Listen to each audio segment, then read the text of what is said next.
Hi guys, welcome to Richard Cabile YouTube channel, and to this video, I will teach you how to add calendar month widget on your Samsung Galaxy A02.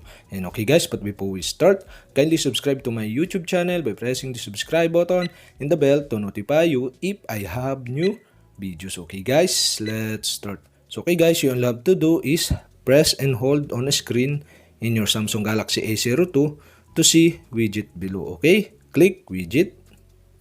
And okay guys, here in widget, okay, you can find the widget you want to add to your home screen by scrolling to the left or to the right.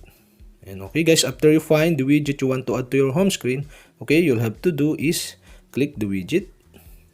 And okay guys, here in calendar widget, okay, there are options here and you can see the countdown widget, list widget, and month widget. And okay guys, in this tutorial, I'll show you how to add calendar month widget to your Samsung Galaxy A02.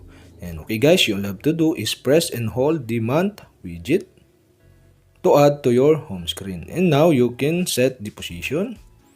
And okay guys, automatically set the setting or widget setting. And okay guys, here you can change the background color by selecting the black or white background of your calendar widget.